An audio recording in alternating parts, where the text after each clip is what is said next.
Friends, कैसे हैं आप सब। तो डियर, आज का जो क्लास है ये हम लोगों का क्लास 6 का चैप्टर 1 है, क्या कब कहाँ और कैसे। देखिए, ये चैप्टर जो है ना बहुत ही इंपॉर्टेंट है, क्योंकि इसमें से ना बहुत सारे क्वेश्चन जो है हमें देखने को मिलता है। तो डियर, हम लोग जो है क्लास 6 का ज्योग्राफी और एनसीईआरटी और हिस्ट्री स्टार्ट कर चुके हैं, जहाँ और हम लोग बहुत सारे चैप्टर जो है ज्योग्राफी का डिस्कस कर चुके हैं। तो सबसे पहले ना हम लोग क्लास 6, 7, 8 की जो एनसीईआरटी की बुक है पहले उसको कंप्लीट करेंगे, फिर साथ में एक ही क्लास में, एक दो क्लास में जो है हम लोग एमसीक्यू डिस्कस करेंगे, ठीक है ना। तो चलिए हम लोग स्टार्ट करते हैं। तो डियर, हम उसी चीज़ को यहाँ डिस्कस करेंगे जो कि आपके एग्जामिनेशन पॉइंट ऑफ व्यू से इंपॉर्टेंट है। तो चलिए स्टार्ट करते हैं, ठीक है। तो देखिए, हम लोग अतीत के बारे में क्या क्या जान सकते हैं। तो अतीत के बारे में हम लोग बहुत कुछ जानते हैं, जैसे कि उसमें हम लोग ये जान सकते हैं, जैसे कि हम लोग ये जान सकते हैं कि लोग उसमें क्या खाते थे, क्या पहनते थे, या पशुपालक की ज़िंदगी के बारे में, शासक, व्यापारी, पुरोहित, कलाकार, संगीत, वैज्ञानिक, इन सभी के जीवन के बारे में हम लोग जान सकते हैं, ठीक है। अब देखिए क्या है ना कि यही नहीं, हम ये भी पता कर सकते हैं कि उसमें बच्चे जो है क्या क्या खेल खेलते थे, कैसी कहानियाँ सुनते थे, और कौन से नाटक वो लोग देखा करते थे, या फिर कौन कौन से वो गीत गाते थे। अब देखिए, ये इम्पॉर्टेंट नहीं है, सबसे इम्पॉर्टेंट ये है, ठीक है ना, कि अगर हम देखें तो नर्मदा नदी, देखिए कई लाख वर्ष पहले इस नदी के तट पर रहे हैं, और यहाँ रहने वाले आरंभिक लोगों में से कुछ संग्राहक थे जो आसपास के जंगलों की विशाल संपदा से परिचित थे। अब देखिए, आरंभिक लोग कहाँ थे, तो नर्मदा नदी पे थे, ठीक है ना, कई लाख साल पहले। तो आरंभिक लोग कहाँ, नर्मदा नदी पे। और ये जो थे ना संग्राहक थे, और क्या करते थे ना, जैसे कि आपका उस जंगल में जो भी आपका मतलब कि जंगलों पे डिपेंड रहते थे, फिर जानवरों पे डिपेंड रहते थे, तो वो क्या करते थे, कभी कभी वो जानवरों का शिकार करते हुए एक जगह से दूसरी जगह पे भी वो चले जाते थे, ठीक है। अब है नेक्स्ट पॉइंट ये, कि उत्तर पश्चिम में क्या है आपका, सुलेमान और किरथर पहाड़ी है, याद रखिएगा। अब बताइए, उत्तर पश्चिम में कौन सी पहाड़ी है, जल्दी कमेंट बॉक्स में बताइए। तो याद रखिएगा, सुलेमान और किरथर पहाड़ी है, ठीक है। अब देखिए, इस क्षेत्र में क्या हुआ था कि 8,000 वर्ष पूर्व, कितने साल पहले, 8,000 वर्ष पहले, ठीक है, स्त्री पुरुष ने सबसे पहले क्या लगाया था, तो याद रखिएगा, गेहूं और जू। अब देखिए, ये क्वेश्चन जो है ना बहुत इंपॉर्टेंट है, हर जगह आपको पूछा जाता है। अगर आप जेटेट की तैयारी करें या सीटेट के लिए, तो सीटेट के लिए भी ये काफ़ी इंपॉर्टेंट है। तो याद रखिएगा, गेहूं और जौ, ठीक है। तो नेक्स्ट इंपॉर्टेंट पॉइंट याद रखिएगा, उत्तर पश्चिम में क्या है, तो बोलिए सुलेमान और किरथर पहाड़ी, ठीक है। यहाँ सबसे पहले कितने वर्ष पहले आपका क्या उगाया गया था, कौन सी फसल, तो गेहूं और जौ उगाया गया था 8,000 वर्ष पूर्व, ठीक है। और कौन से जानवरों को पालतू बनाया गया था, तो भेड़, बकरी, गाय, बैल, याद रखिए, भेड़, बकरी, गाय, बैल, ठीक है। अब नेक्स्ट हम लोग बात करते हैं उत्तर पूर्व में, ठीक है। इससे पहले हम लोग उत्तर पश्चिम की बात किए थे, अब हम लोग उत्तर पूर्व की बात करते हैं। तो उत्तर पूर्व में गारो तथा मध्य भारत में विंध्य पहाड़ी, ठीक है, विंध्य पहाड़ी। उत्तर पूर्व में गारो और मध्य भारत में विंध्य पहाड़ी, याद रहेगा ना। उत्तर पूर्व में क्या स्थित है, गारो स्थित है, और मध्य भारत में क्या है, तो विंध्य पहाड़ी है। तो इस क्षेत्र में सबसे पहले कृषि का विकास हुआ था, और यहाँ पे क्या उगाया गया था, तो याद रखिएगा, चावल उगाया गया था। वह स्थान विंध्य के उत्तर में स्थित है, जहाँ सबसे पहले चावल उपजाया गया था, वह स्थान विंध्य के उत्तर में आपका स्थित थे। तो याद रखिएगा, विंध्य के उत्तर में जो है सबसे पहले आपका चावल उगाया गया था, ठीक है। अब नेक्स्ट पॉइंट देखिए, यहाँ पे देखते हैं। अब हम लोग सिंधु की बात करेंगे। अब ये इंपॉर्टेंट है, सिंधु और इसकी सहायक नदी, ठीक है। सहायक नदी किसको कहते हैं, तो सहायक नदी वो छोटे छोटे नदी को कहते हैं ना, जो एक बड़ी नदी में जाके मिल जाती है। तो लगभग 47 वर्ष पूर्व, ठीक है, कितना वर्ष पूर्व, अगर हम बात करें सिंधु नदी की, तो कितना वर्ष पहले, तो 47 वर्ष पहले। अगर हम बात करें कृषि की, सबसे पहले कहाँ हुआ था, तो 8,000 वर्ष पूर्व, सब, ठीक है, 8,000 वर्ष पूर्व, जहाँ पे गेहूँ क्या उगाया गया था, तो आपका गेहूँ और जौ उगाया गया था, ठीक है। कहाँ की बात कर रहा, तो उत्तर पश्चिम के सुलेमान और किरथर पहाड़ी की बात कर रहा। तो आप लोगों को इस तरीके से याद रखना पड़ेगा, इसलिए प्लीज़ कमेंट बॉक्स में कमेंट करते रहिए, तो इससे आपको भी याद होने में ईजी रहेगा। अब देखिए, यहाँ पे सहायक नदी, इन नदी के किनारे आरंभिक नगर फले फूले थे। अब बताइए भाई कि आरंभिक नगर कहाँ सबसे पहले फले फूले थे, तो ये यहाँ पर सिंधु और उसकी सहायक नदी में फले फूले थे, जो कि कितने वर्ष पूर्व था, तो 47 वर्ष पूर्व था। और ठीक है, आरंभिक नगर किस नदी, सिंधु नदी। अब देखिए हम लोग गंगा नदी की बात करते हैं, तो गंगा नदी के किनारे और इसके समुद्र तटवर्ती इलाकों में नगरों का विकास जो है लगभग 2500 वर्ष पूर्व हुआ था। तो नगरों का विकास कब हुआ था? तो 2500 वर्ष पूर्व हुआ था। कहाँ हुआ था? गंगा और इसकी सहायक नदी पे हुआ था। देखिए क्वेश्चन ऐसे ही पूछा जाता है। देखिए गंगा और इसकी सहायक नदी सोन है, ठीक है। गंगा की सहायक नदी क्या है? सोन। इसका दक्षिण में जो है एक बहुत बड़ा क्षेत्र है। प्राचीन काल में उसको हम लोग क्या कहते हैं? मगध कहते हैं। और मगध जो है ये वर्तमान में कहाँ है? बिहार के नाम से हम लोग जानते हैं। क्वेश्चन ये पूछा जा सकता है कि मगध जो है कहाँ है अभी? तो मतलब मगध को जो है हम लोग वर्तमान में बिहार नाम से जानते हैं। इसका बहुत ये उस समय जो है ना, ये बहुत बड़ी बहुत मतलब कि शक्तिशाली शासक था। और इसने बहुत विशाल राज्य स्थापित किया था, ठीक है। तो ये कहाँ पे है? तो ये आपका गंगा और उसकी सहायक नदी में गंगा के दक्षिण में है, ठीक है। गंगा के दक्षिण के जो क्षेत्र है ना, उसको हम लोग कहते हैं आपका क्या? तो मगध कहते हैं। सॉरी, गंगा के दक्षिण में जो क्षेत्र है उसको हम लोग मगध कहते थे प्राचीन काल में। अभी हम लोग उसको बिहार कहते हैं। उस समय वो सबसे बड़ा शक्तिशाली राज्य होता था, ठीक है। देखिए अब यहाँ पे से यहाँ तक क्या है ना डियर, कि देखिए लोग जो है ना हमेशा से यात्रा करते थे, एक जगह से दूसरे जगह जाते थे। तो उसमें बस नहीं था, ट्रक नहीं था। तो पता है लोग कैसे यात्रा करते थे? तो पहाड़ से, पर्वत से, रेगिस्तान से। ये तो वो जो इस तरीके से करते थे, आप समझ सकते थे कि पहाड़ से आना, पर्वत से आना, नदियों से आना, समुद्र से मतलब यात्रा करना, तो कितना मतलब वो जोखिम उठाते थे। फिर भी पता है वो हार नहीं माने और वो यात्रा करते रहे, ठीक है ना। तो इस तरीके से लोग जो है एक जगह से दूसरी जगह आते थे। तो जब भी लोग एक जगह से दूसरी जगह जाते हैं तो पता है क्या होता है? वहाँ पे बहुत ही मतलब कि आदान प्रदान होता है, जैसे कि सांस्कृतिक आदान प्रदान होता है, ठीक है ना। वो लोग जो है जो यहाँ आते थे अपनी कुछ संस्कृति जो है हमें दे जाते थे और हमारी संस्कृति वहाँ वो लेके जाते थे। तो इस तरीके से यहाँ पे लोगों को एक दूसरे के विचार को जानने का अवसर मिलता है। यहाँ तक क्लियर है? अब देखिए हम लोग बात करते हैं कि आज लोग यात्रा क्यों करते हैं। तो भाई आज भी लोग यात्रा तो इसी के लिए करते हैं, अपना जीवन यापन के लिए, ताकि एक जगह से दूसरी जगह। अभी झारखंड की अगर हम बात करें तो झारखंड में से बहुत सारे लोग जो है ना, ये मुंबई में जाके रहते हैं और मुंबई में जाके अपना रोजगार ढूंढते हैं, ठीक है ना।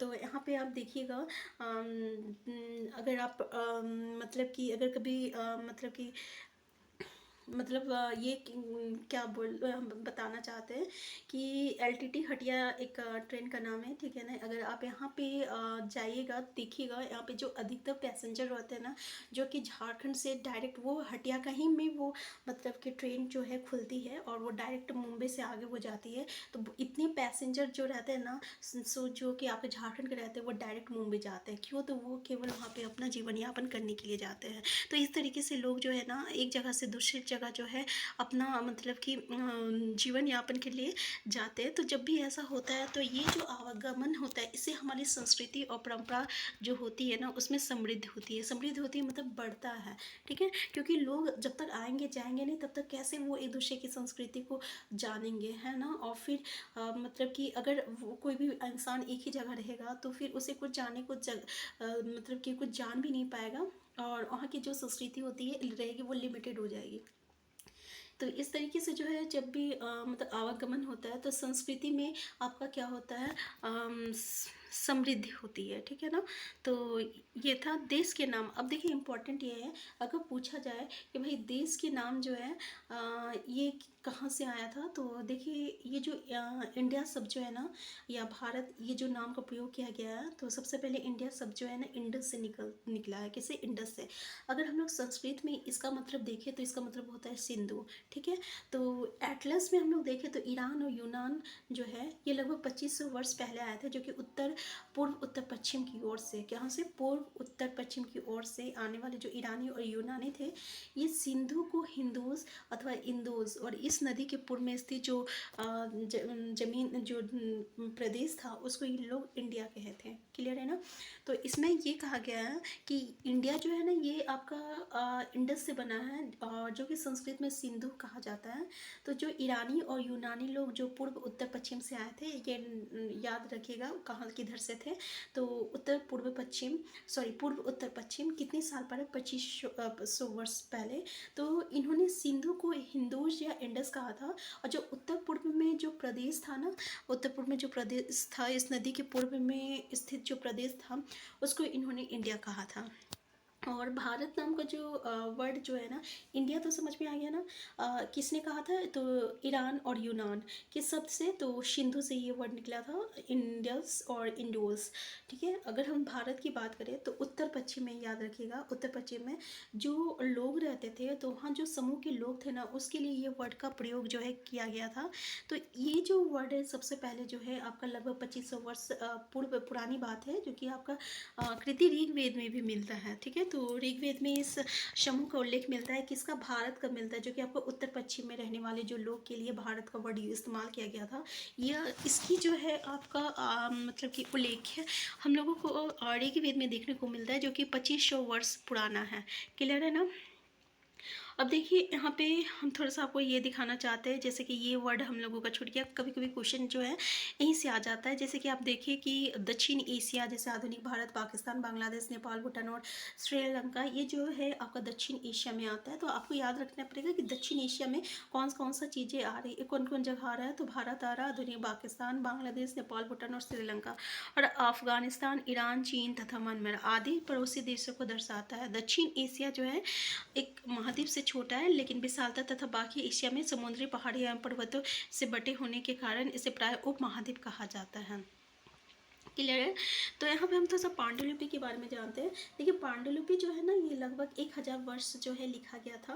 और किताब बनाने के लिए ये लोग जो है किसका इस्तेमाल करते थे, तो ताड़ के पत्तों का को काट कर किया जाता। किसका पत्ता, ताड़ के पत्ता। कमेंट बॉक्स में ज़रूर टाइप कीजिए। और याद रखिएगा, देखिए इन लोगों को इसको क्या करते थे ना, अलग अलग हिस्सों में एक साथ बांध दिया जाता था, जैसे कि हम लोग का किताब कैसा बाइंडिंग रहता है वैसे ही। ठीक है ना। और भूज पेड़ की जो छाल से, भूज की छाल जो रहती है, पेड़ की छाल की छाल से हम लोग क्या बनाया जाता था, पांडुलिपि बनाया जाता था। तो देखिए हम लोग ये क्वेश्चन जैसे कि इस बार के सीटेट में भी आया था कि अतीत के बारे में हम लोग कैसे जान सकते हैं। ठीक है ना। तो यहाँ पे जो है पांडुलिपि जो है, इसके लिए हम लोग पुस्तक जो होती है, ठीक है, तो जिसको हम लोग पांडुलिपि कहते हैं, और इंग्लिश में हम लोग बोले तो मैन्यूस्क्रिप्ट। मेन्यू मतलब होता है हाथ, यानी जो हाथ के द्वारा लिखा हुआ रहता है उसी को हम लोग पांडुलिपियाँ कहते हैं इंग्लिश में, सॉरी हिंदी में।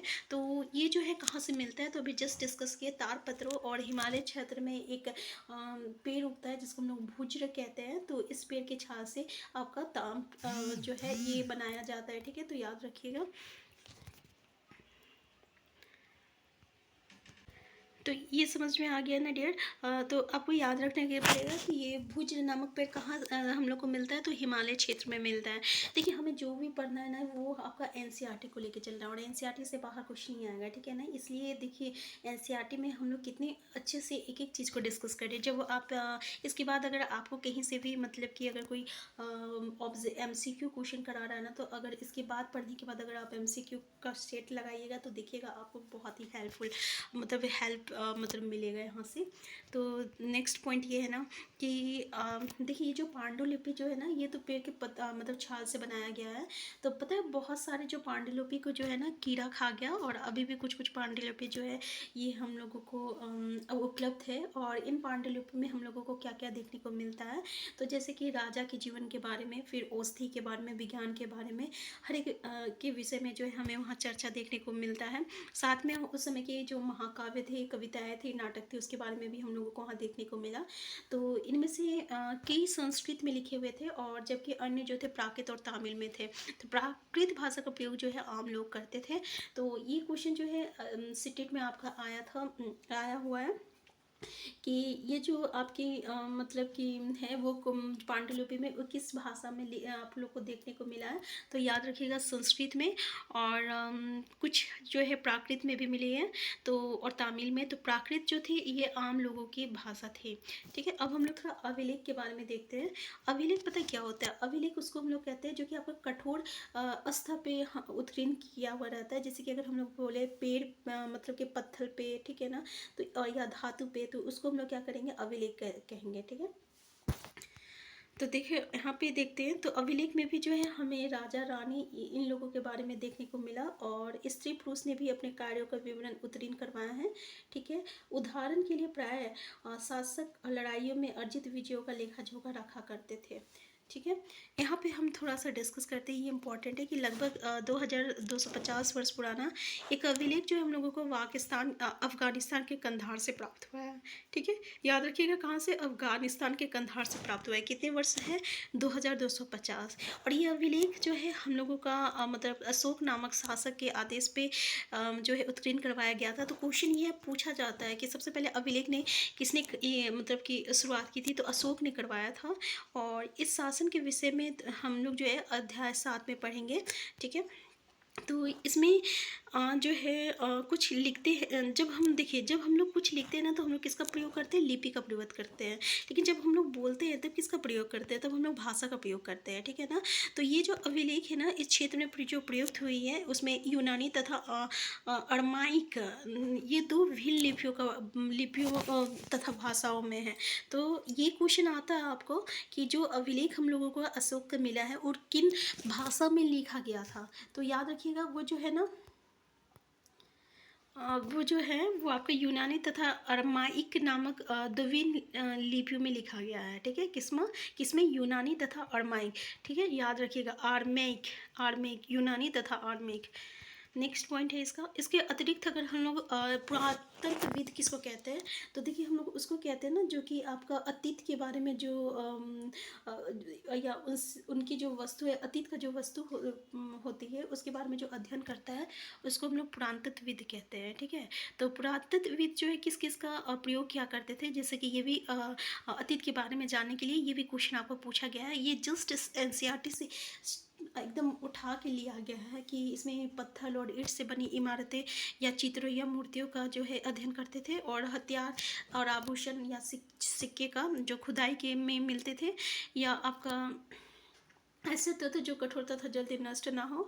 इसके अलावा जो है चिड़िया मछली की जो हड्डी होती है उसका भी ये लोग ये करते थे, और फिर बचा हुआ जो चावल जो जल जाते थे तो उसका भी ये लोग मतलब कि अध्ययन किए हुए हैं। ठीक है ना, तो पांडुलिपि अभिलेख तथा पुरातत्व में से ज्ञात जानकारियों के लिए इतिहासकार प्राय किसका प्रयोग करते हैं, स्रोत का प्रयोग करते हैं। अब बताइए, पांडुलिपि अभिलेख और पुरातत्व से ज्ञात जानकारियों के लिए इतिहासकार जो है वो किसका प्रयोग करते हैं, सिंपल। तो याद रखिएगा ये लोग जो है स्रोत शब्द का प्रयोग करते हैं, यानी ये जो पांडुलिपि है, ये जो अभिलेख है, ये जो पुरातत्व है, इसके लिए क्या है, एक तरह का स्रोत है जिससे वो क्या कर रहे हैं, वो इतिहास के बारे में जानने की कोशिश कर रहे हैं। ठीक है, और इतिहास से जो प्राप्त होते हैं उसी में अतीत के बारे में पढ़ना बहुत ही रोचक हो जाता है। तो ये क्योंकि इन स्रोतों की सहायता से जो है हम धीरे धीरे क्या करते हैं, पूर्वानुमान लगाते हैं कि अतीत में क्या होता था क्या नहीं होता था। तो इतिहासकार क्या होता है, एक जासूस की तरह होता है जो कि स्रोत का प्रयोग करके अतीत के बारे में जानने का प्रयास करता है। अब देखिए अतीत एक या अनेक, इसमें क्या है ना कि अगर हम लोग देखें तो अतीत कभी एक नहीं हो सकता, क्योंकि अगर राजा रानी का जो अतीत है उसका अलग है, एक पशुपालक है उसकी अतीत अलग है, एक मतलब कि संग्राहक है, एक आपका मतलब गायक है, तो हर का अतीत अलग अलग होता है, इसलिए अतीत जो है हमेशा अनेक होता है। तिथियों का मतलब ये बहुत इंपॉर्टेंट है। देखिए जब हम लोग तिथि की बात करें, ठीक है, तो जैसे कि 2000 या इसी तरह का कोई वर्ष बताओगी, वर्ष की ये गणना जो है ईसाई धर्म प्रवर्तक ईसा मसीह के जन्म की तिथि से की जाती है। तो क्वेश्चन आ सकता है कि वर्ष की गणना जो है हम लोग कैसे कर सकते हैं, तो ईसाई धर्म प्रवर्तक ईसा मसीह के जन्म की तिथि से करते हैं। अगर हम लोग 2 वर्ष कहने का तात्पर्य ये होता है कि इस ईसा मसीह के जन्म के 2000 वर्ष के बाद और ईसा मसीह के जन्म के पूर्व का सभी तीर्थ जो रहता है उसको हम लोग ईसा पूर्व के रूप में जानते हैं। तो ईसा पूर्व मतलब क्या होता है, तो जो कि ईसा मसीह का जन्म से पहले का जो तिथि है ना उसको हम लोग ईसा पूर्व जानते हैं। इस पुस्तक में जो है हम लोग 2000 को केंद्र बिंदु लेके चले हैं। ठीक है, तो इसमें से ये इंपॉर्टेंट है कि अगर आप लोगों को ईसा पूर्व देखने को मिल जाए तो इसका मतलब क्या होता है, देखिए अंग्रेजी में बीसी, हिंदी में ईसा पूर्व। ठीक है, यानी बीसी जिसको हम लोग क्या कहते हैं, बिफोर क्राइस्ट कहते हैं, इसको हम लोग क्या कहते हैं, ईसा पूर्व। तो इसका मतलब क्या हुआ कि ईसा मसीह का जन्म का पहले जो तिथि है उसको हम लोग बिफोर क्राइस्ट कहते हैं और हिंदी में ईसा पूर्व कहते हैं। ठीक है, अगर हम लोग एडी बोले तो एडी मतलब क्या होता है, एनो डोमिनी, जो कि दो लैटिन शब्द से बना हुआ है। इसका अर्थ होता है ईसा मसीह के जन्म के वर्ष से है। एनो डोमिनी मतलब यानी उसका जन्म से है।